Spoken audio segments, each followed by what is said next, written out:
I think speaking could be something that would be lucrative. That is definitely. I would lean into that a little bit more, lean into the ebooks, the coaching. So where we're at with it is that they're going to do the speaking, the coaching, and the ebook, but we're dropping both podcasts. I think if it's taking up space and time. I think I'm dropping the podcast and focus on paying down that debt. And I'm not starting a cleaning business throughout all of this. Absolutely not. You started a cleaning business through it, but we didn't have all this going on. Yeah. Yeah. So and another thing he said was, I feel like paying off debt could take years. So I want to focus on that part for a second. It says paying off debt could take years. And I feel like we would miss out window of opportunity. So windows of opportunity and paying off debt. So another thing that Dave Ramsey says is that when you focus on paying off debt, it shouldn't take 5, 10, 15 years. The goal is really to be less than 2 to 3, maybe 4, 5 years max. But we end up going into that 3, 4, 5 years when we lose that momentum. So that's where the real momentum comes into play. Like when we said we was trying to pay off our debt, we said if we could do this within 2 to 3 years, we'll be good. But once it goes beyond that, we're just going to be dragging it along. Yeah, I can see that side of it. I think a big factor that's missing, and if we would have thought about it, would have asked, how much debt is it? You really know. Then that matters. I think that matters on if you go all in or if you don't, right? Obviously not counting the mortgage. I think anything so let's say under 100K or above 100K. Okay. Mortgage debt aside. So under 100K, would your advice be different? Are we thinking at 90 or 40?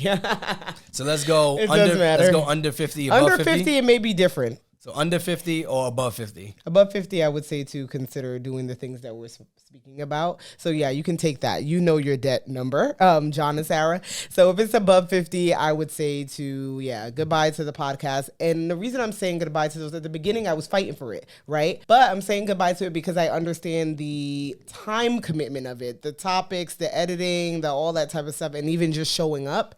And if that's taking too much time where you can do something that would actually make you money, then I'm going to say go that route. And which is... Whether that's putting them... Whether that's energy into the coaching, energy into the music, or speaking on places, or the ebook. That would be my thing. What are the marketing efforts behind the ebook? Maybe that's during that time instead of a podcast, I'm doing content for the ebook, for the coaching, whatever the case may be, because you can't just be like, all right, I got an ebook, guys. Right? You have to market it in some capacity. So that's why I would eliminate those 2 podcasts because of the time commitment of it. If the debt is over 50K. If it's under 50K, then I don't know. But he did say it would take years. So it probably is a higher number than we're kind of guessing. So you don't want your debt freedom journey to take too long because you start losing momentum and you start getting, you're no longer excited about the journey. So some things that I would say, we could go into some things that we would do. Let's say it does take them years. Let's say 3 to 5 years. And if you follow the baby steps, and I'm going to go reiterate that one more time because I think it is important to at least get that basis down.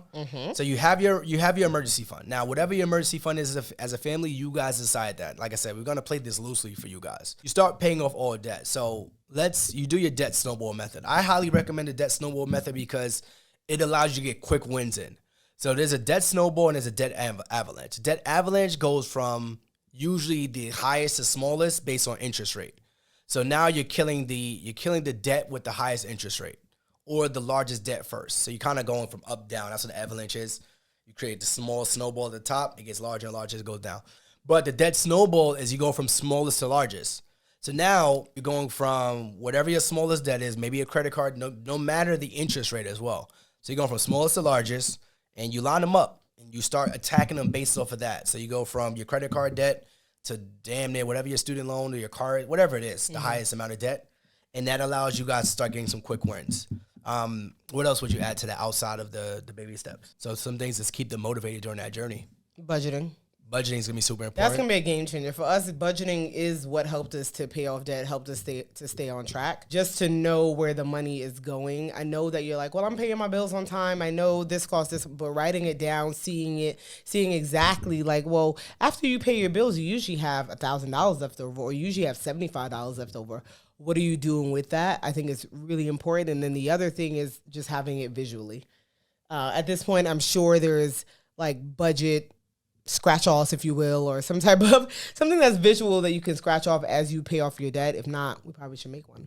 But we would keep one on our fridge that we would look at every single day for us to see where we are. Okay, we started at 114. Right now we have $50,000 left. Wow, now we got 30,000. And just seeing that, treating it as a game and keeping it visual was very helpful. Similar to having your budget so that you know where everything is at. Those would be my key things if you guys decide to go into that debt-free journey. But then also, I got to find our episode number that we did. I think that is another one that you should listen to. And then I would also add, last but not least, celebrate your wins as you're going through this journey. Mm-hmm. So if you pay off your first $5,000, celebrate that win. Go out to eat, have fun.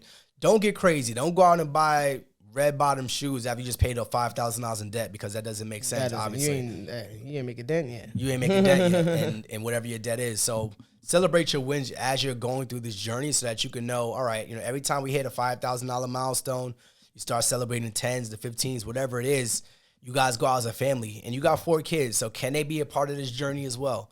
Can they do chores around the house? Can they do dishes? Can they help you guys save some time? I would love to have Alani part of our financial freedom journey, but she was just too young. I don't know how old your kids are. She's just too young. Can they go out and mow some lawns? Can they go and then make it fun for the family? That's something I would definitely do. Have Alani start mowing some lawns, start plowing some driveways or something. What the hell? Yeah, have her start creating some income. So those are some things I would definitely have you guys do. And then once you pay off your debt, as you go through that journey, you'll be able to decide, all right, what my next step is, whether that's starting another business, whether that's starting a podcast up. And you can even use the podcast, if you guys decide to keep the podcast, use this as a way to document your journey as well. Episode 18. We spoke about paying off debt, $114,000 in 23 months. Yes, There's a lot of other episodes talking about money, our relationship to money, making $9 an hour to achieve our goals, etc. But episode 18 specifically touches on what we did in the details and everything that we did throughout our process to pay off our debt. But I want to thank John and Sarah for being so vulnerable to be able to ask that question and letting us share it with our community. If you have more suggestions for them, go ahead and write it on the comments in YouTube. They'll be able to check it out. We'll be sending the episode to them. But other than that, thank you for showing up for another week of More Than a Side Hustle podcast. Be sure to subscribe, share, like, comments, all of the above, and thanks for coming back every week. If you guys could do one thing, could you just share this episode with just one person? That's how we're able to grow the show. That's how we're able to meet more people. That's how we're able to connect. We don't have any sponsorship. We don't have any ad slots. This is just what we do. So you guys want to help us help more people, just share this one person. Hey, check out the Hard Dogs. They're a dope couple, and we would greatly appreciate it. And if you have a question that you want us to answer live on the podcast, email us at info@thehartrimony. That's spelled TheHartrimony.com. info@thehartrimony.com. Information will be in the show notes, and just choose a question. We'll answer it live. We'll try to dedicate an episode to you. And if we can't, we might just answer it throughout one of our episodes. Yeah. See you guys next week. Peace. Bye.